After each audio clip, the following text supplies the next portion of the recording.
Bienvenidos entonces a el webinario de esta semana. Estamos ya en la mitad del curso, así que es motivo de celebración.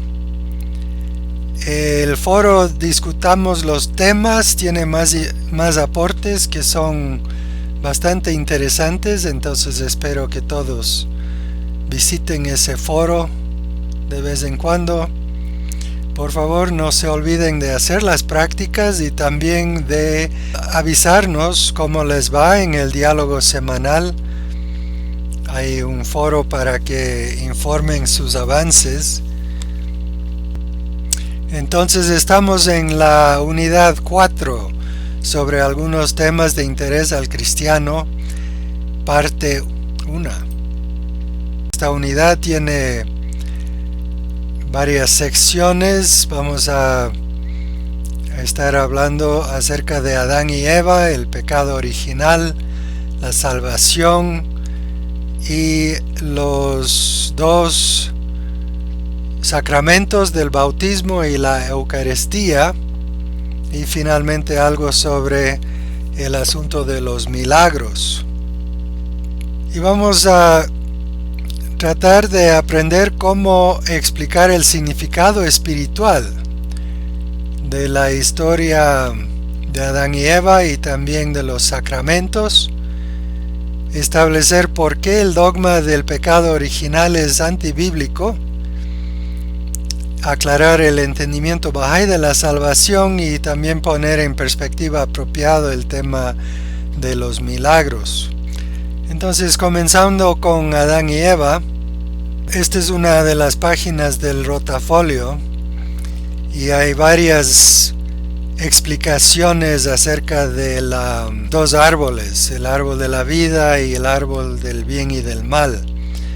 Abdul-Bahá dice: el árbol de la vida fue la posición de la realidad de Cristo, es decir, el Espíritu Santo, la manifestación de Dios. Mediante su manifestación fue plantado y adornado con frutos sempiternos.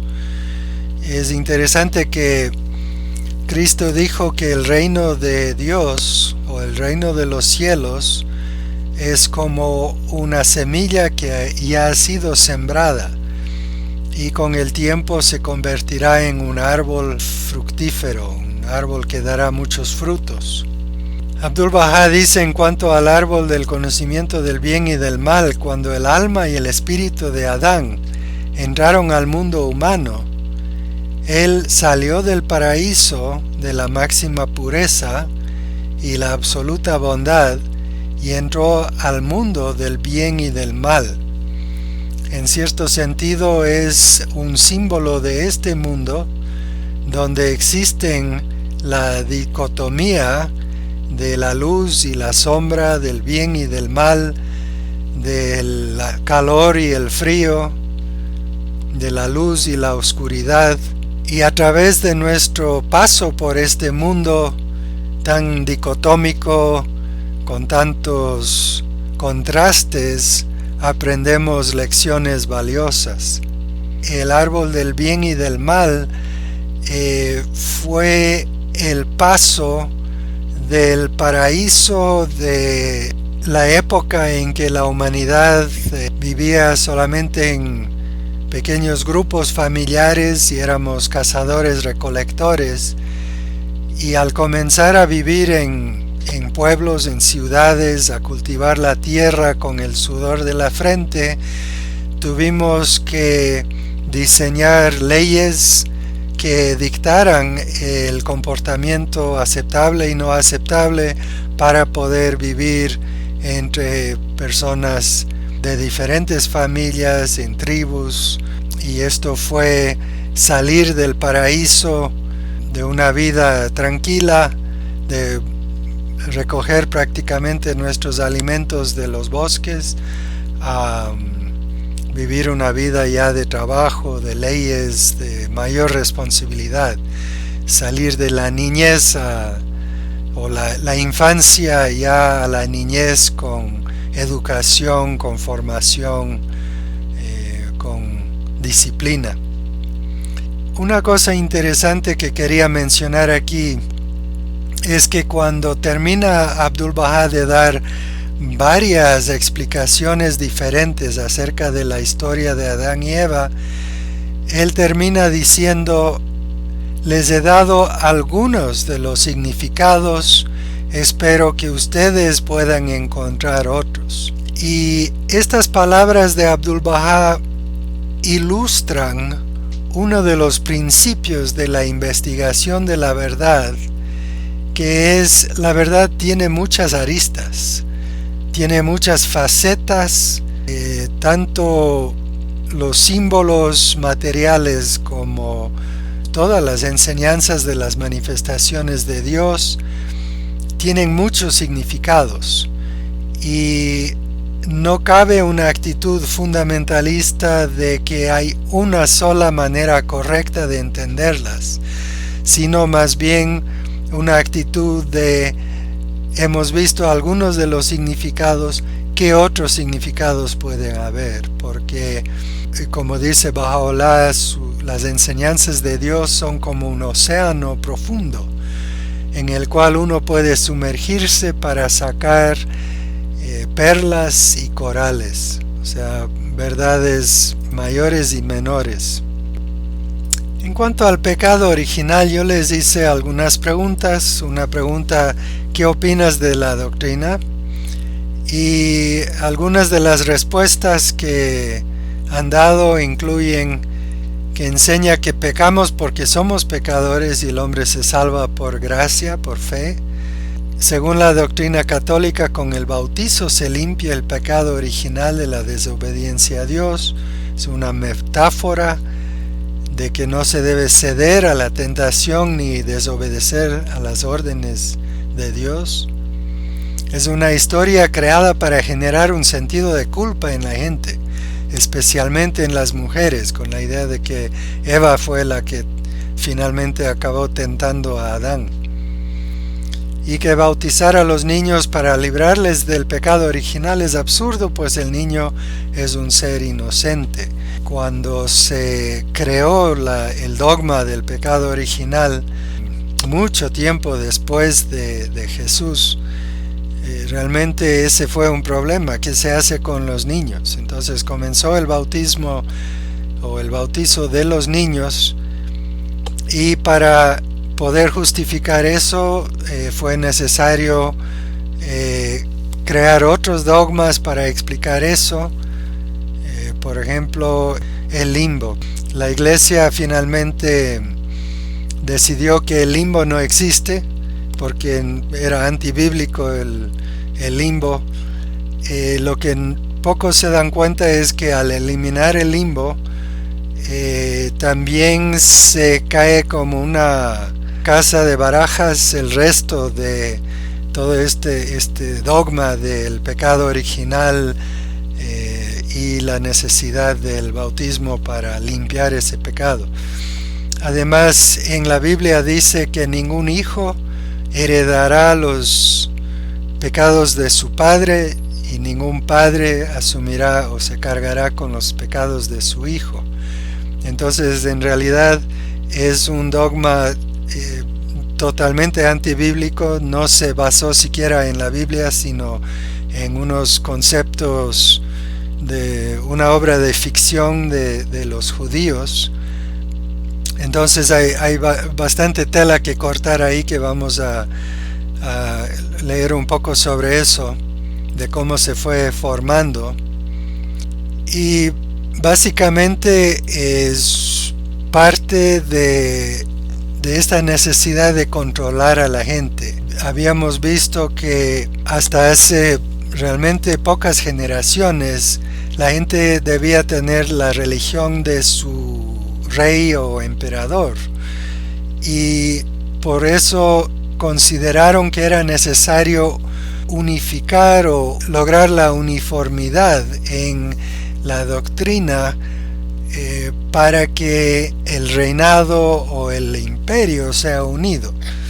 Este es un concepto de unidad ya caduco, un concepto de la unidad en la uniformidad, y que después llegó con la reforma a la división en la diversidad, que es lo que prima hoy en día estos dos conceptos, y lo que trae Baha'u'lláh es un nuevo concepto que es la unidad en la diversidad, que significa que podemos ser diferentes y aún así estar unidos en el sentido de unidad de pensamiento acerca de cómo actuar, unidad de propósito de hacia dónde vamos, qué tipo de mundo queremos construir, y unidad de acción, aun si no estuviéramos de acuerdo con la decisión, levantarnos a actuar en armonía para que pueda generarse un proceso de aprendizaje sobre cómo lograr los objetivos que nos hemos fijado. Estas tres unidades están madurando en el mundo actualmente con acuerdos internacionales, comenzando con la Declaración de los Derechos Humanos y continuando con muchos convenios y acuerdos internacionales que demuestran una unidad en diversidad de pensamiento, propósito y acción. Entonces, en toda época los jefes religiosos han impedido a la gente alcanzar las orillas de la salvación eterna, por cuanto sostienen las riendas de la autoridad en su poderoso puño, algunos por ambición de poder y otros por falta de comprensión y conocimiento. Han sido la causa de esta privación de las gentes. Se ha cristalizado en una sola forma inflexible, rígida, que han impedido a que la religión evolucione, que la gente utilice su pensamiento, su comprensión, para que, así como la ciencia avanza porque hay mucha diversidad y mucha discusión, la religión también necesita tener esa libertad para explorar, ver qué funciona, qué no funciona, agregar nuevas aristas a nuestro entendimiento entre todos. En cuanto a la salvación, yo les pregunté qué se entiende por la salvación, y han habido varias respuestas aquí: plenitud espiritual después de la muerte, plena comunión con Dios, un regalo de Dios bondadoso e inmerecido, como son todos los regalos de Dios, que solo está disponible a través de la fe en Jesucristo, en el caso de los cristianos, que en el día del juicio final vendrá para salvar a los buenos y castigar a los malos, y que hay algunos que creen que solamente en su denominación, en su iglesia particular, seremos salvos y perdonados nuestros pecados, que piensan que solo unos cuantos entrarán al paraíso. En cuanto a algunos entendimientos bahá'ís de la salvación, estamos salvados o salvos si creemos en las enseñanzas divinas y las seguimos. Es un despertar de la percepción espiritual, comprender el propósito de nuestra existencia y vivir de acuerdo con ese propósito, y que también es una purificación física, mental y espiritual con nuestros actos diarios. Algo nuevo en la fe bahá'í es que Baha'u'lláh dice que la salvación ya no es una situación únicamente individual, que el propósito de Dios para el día de hoy, de esta época, es salvar a la humanidad entera. Entonces nos hace cuestionar ¿qué clase de salvación? ¿Estamos solamente hablando de salvarnos del infierno, o la salvación tiene un significado más profundo? Y entendiendo que el infierno en realidad es la situación de sufrimiento que trae el alejarnos de las cualidades divinas, es decir, un mundo donde no existe amor sino odio, donde no existe justicia sino injusticia, donde no existe belleza sino fealdad, pureza sino contaminación y suciedad, tanto física como moral. Un mundo carente de las cualidades que atribuimos a Dios, es un mundo donde sufrimos. Por eso Baha'u'lláh dice que el cielo y el infierno existen en todos los mundos de Dios, no solamente en este mundo, porque en todos los mundos de Dios podemos darnos cuenta de lo lejos que estamos de Dios y lo mucho que nos falta avanzar, y darnos cuenta de que estamos en el infierno también, ¿no? Un autor Bahá'í dice: estamos siempre infinitamente lejos de Dios, pero a la vez infinitamente cerca a Él. Entonces, cielo e infierno hasta cierto punto es una perspectiva, si estamos mirando qué tan lejos estamos de Él o cuánto hemos avanzado hacia Él. Entonces, en este sentido, la salvación realmente tiene que ver con el propósito que Dios nos ha dado en esta época, que es convertir a este mundo físico, a este hogar terrenal, en un reflejo del reino de los cielos, es decir, que refleje las cualidades de amor, de justicia, de misericordia, de generosidad, de belleza, etc. Y aquí también menciona el asunto de los sacerdotes. Hay varias citas del Antiguo Testamento, del Nuevo Testamento y de los escritos bahá'ís acerca del mal que hacen realmente, que ha hecho el sacerdocio, desde privar a la gente a que reconozcan a Jesús en su tiempo, privar a la gente a que reconozcan a Baha'u'lláh en este tiempo. Y Cristo dice: déjenlos, son ciegos guías de ciegos, pero si un ciego guía a un ciego, ambos caerán en el hoyo. Entonces, de alguna manera tenemos que ayudar a nuestros amigos cristianos a no depender del sacerdocio para decirles si la fe bahá'í es la verdad o no. Cuando yo estaba investigando la fe bahá'í, los sacerdotes del Bruder Hof decían que la fe bahá'í es del diablo, y si yo les hubiera hecho caso, pues tal vez nunca hubiera encontrado la verdad de Baha'u'lláh. Y creo que muchos hemos estado en la misma situación. En cuanto al bautismo, les pregunté sobre su experiencia con el bautismo y la comunión de una vez.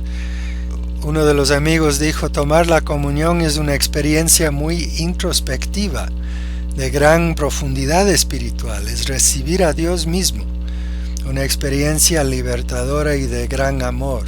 Entonces es interesante que sepamos que para los cristianos tiene un profundo significado y merece por tanto gran respeto y admiración por parte de nosotros.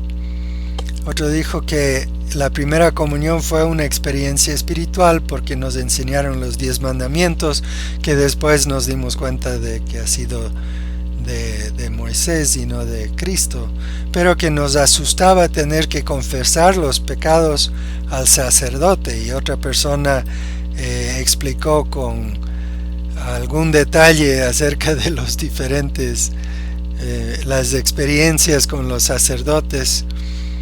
Por un lado nos enseñaban a tener un terrible temor a Dios, al infierno, hasta nos daba pesadillas, y por otro lado el padre Crespi, que realmente amaba tanto a los niños, a los jóvenes, abrazaba a cada niño y nos ponía la mano en la cabeza, un par de Ave Marías y listo, todos felices y contentos. Entonces la experiencia que se tiene también tiene mucho que ver con la actitud de la persona que guía ese proceso. Yo me bauticé a los 11 años de edad, acepté a Cristo en mi corazón y me bauticé en el río Colorado con un grupo juvenil con un guía realmente muy especial que tenía un gran amor por la gente, y pues para mí fue una experiencia que me cambió la vida, una experiencia realmente transformadora.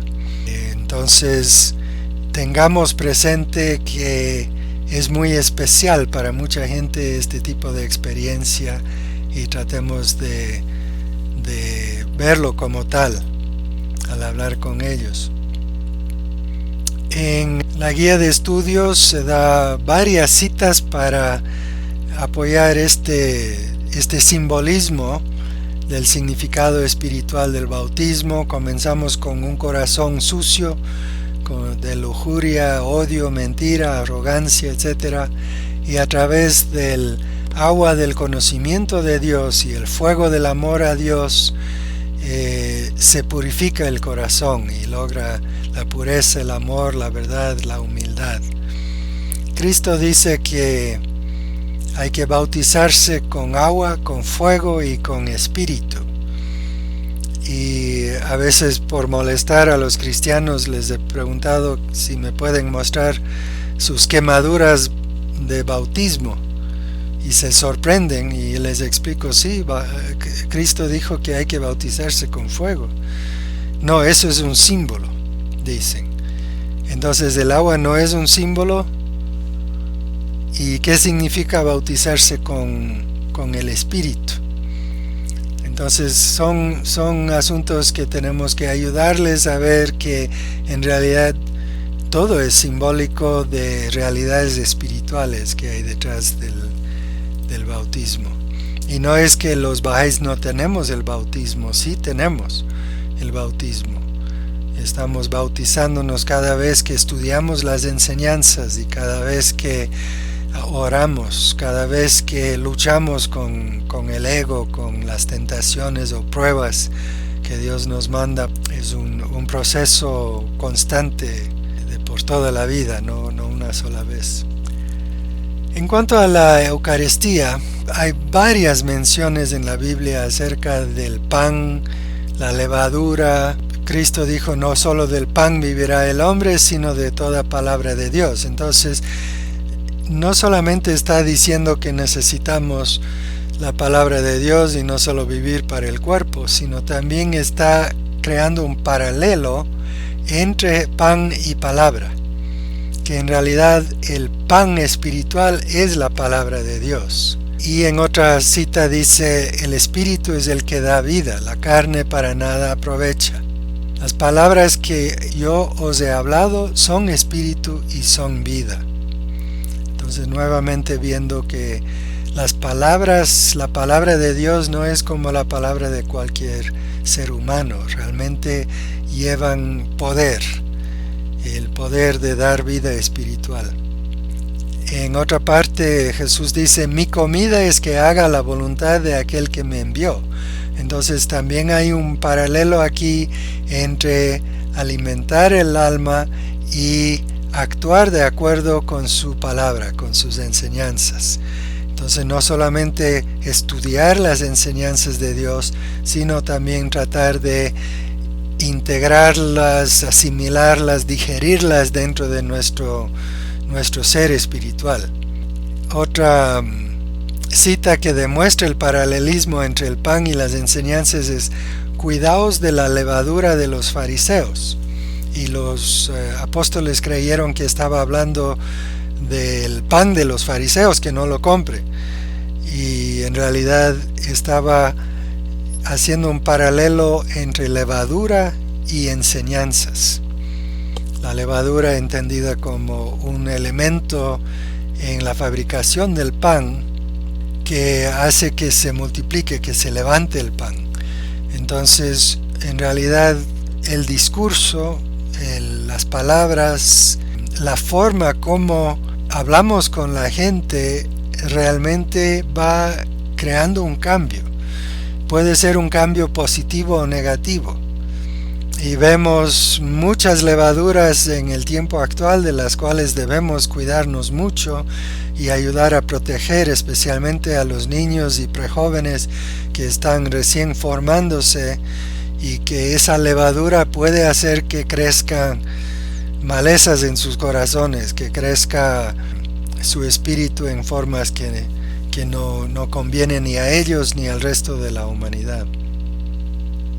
En cuanto a los milagros, mencionaron que para muchos solo son historias, pero para los Bahá'ís tienen gran importancia, pues muestra la grandeza de Dios. Los milagros, y veremos que no son solamente curar a los enfermos y levantar a los muertos, sino algo mucho más profundo, demuestran el poder de Dios, que uno de las razones por que Dios envía a sus mensajeros siempre a los lugares más degradados, más oscuros, en el momento más oscuro y el lugar más oscuro de la historia, es justamente para testificar o dar un testimonio del poder de Dios para la transformación de las gentes.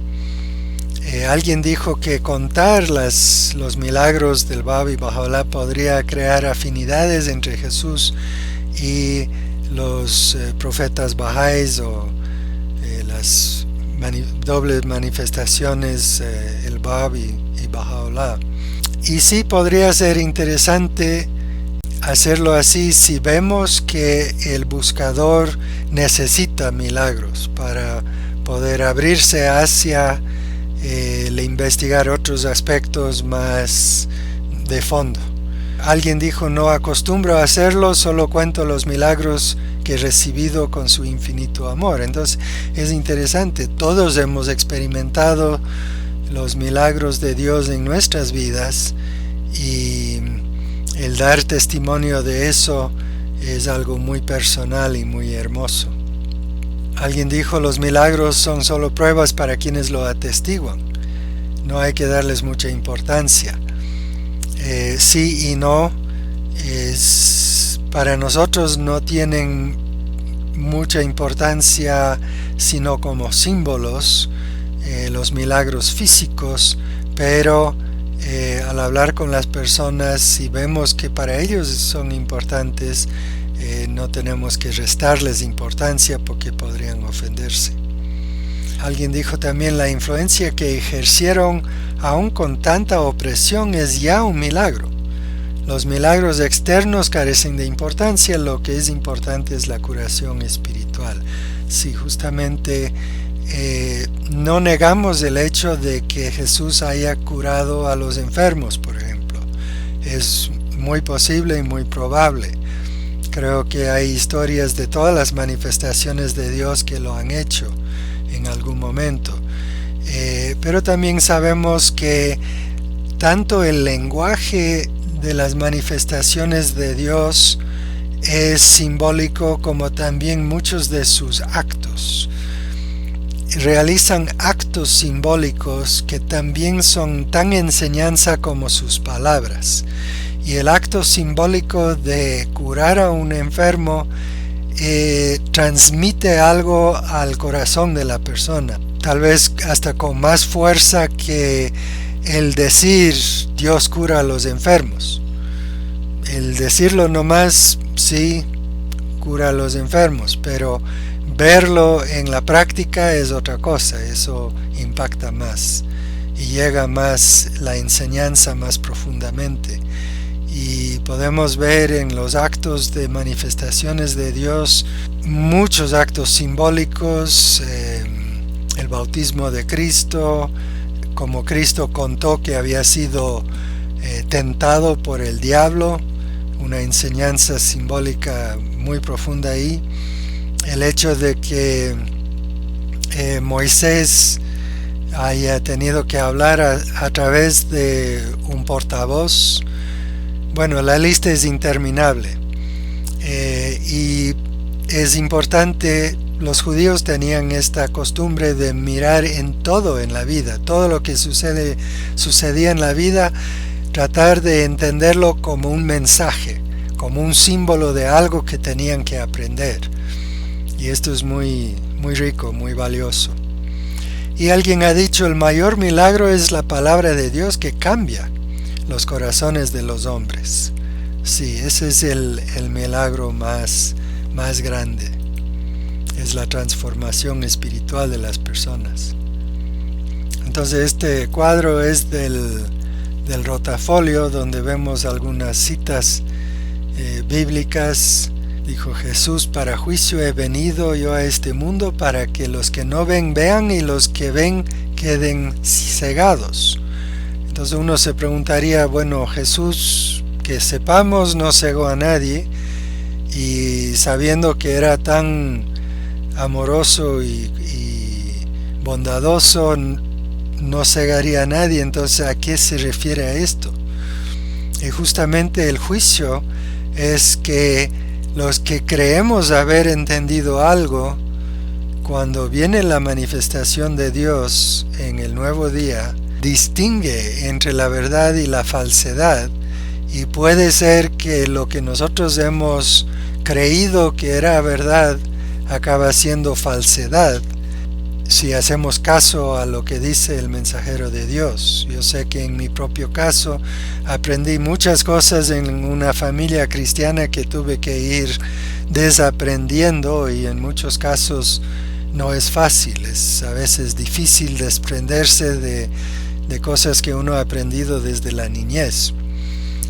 En otro caso dice, pero la que se entrega a los placeres viviendo está muerta. Entonces todo el asunto de levantar a los muertos, ¿qué simboliza? ¿Qué significa estar muerto espiritualmente? Deja que los muertos entierren a sus propios muertos. Entonces, muerto es el que no ha recibido y creído en el nuevo mensaje de Dios cuando llega al mundo. Y por eso hay la profecía de que los muertos saldrán de sus tumbas, porque estando muertos espiritualmente, sin el conocimiento de Dios a través de su nueva manifestación, al reconocer su nueva manifestación en su día, es como salir de esa tumba del yo a la nueva vida, a renacer. Les pregunté acerca de qué entienden es el propósito de la crucifixión, y hay un amplio abanico de diferentes respuestas, desde que las gentes lo vieran como un mortal. Y esto es importante realmente, porque existe el fenómeno de búsqueda de héroes iconoclastas, es decir, superhombres, en los cuales podemos proyectar nuestro deseo de heroísmo, proyectarlo en alguien más, para no tener que ser héroe yo. Entonces Cristo fue el héroe, es que Él fue un superhombre y Él hizo cosas maravillosas, pero yo no soy Cristo, entonces no lo voy a hacer. También se escucha de seres humanos como la Madre Teresa, cuando dicen, no, pues yo no voy a hacer tal cosa, ¿qué cree que soy Madre Teresa? Es proyectar en una persona, en un héroe, actos heroicos, para que ese héroe represente el heroísmo que nosotros mismos no queremos pero no queremos, sin querer queriendo, hacer el esfuerzo de realizar en nuestras propias vidas. Entonces me gusta esta respuesta de que la gente lo viera como un mortal. Sufrió hambre, cansancio, sueño, sed, hasta tortura y muerte, y la gente pudo verle en un plano más humano, quizás para poder superar un poco este fenómeno del gran héroe superhombre, y decir, bueno, si Cristo que vivió esta vida tal como Él lo vivió, si Él pudo sobreponerse a sus tentaciones, yo también puedo hacer lo mismo. Y justamente darnos un ejemplo de humildad, de aceptación de la voluntad de Dios, a través de un acto simbólico de humildad y de someterse a la voluntad de Dios, nos estaba enseñando que esa es la actitud que deberíamos tener todos. por amor a la humanidad, para mostrar al hombre otro camino, el camino de Dios, el camino del amor. Exactamente, entonces nuevamente es ese ejemplo de mostrar algo diferente. Crear una visión del infinito amor de Dios por la humanidad. En la cita bíblica donde dice que Dios amó tanto a la humanidad que sacrificó a su propio Hijo, que es un mensaje muy poderoso. Hay cosas que están destinadas a ser para crear avances en todos los ámbitos, aunque los sacrificios tengan que ser altos. Y esto es interesante porque Abdu'l-Bahá dice que hay como una especie de economía espiritual, que todos los logros en el mundo espiritual requieren de sacrificios, requieren pagar un precio, por decirlo así.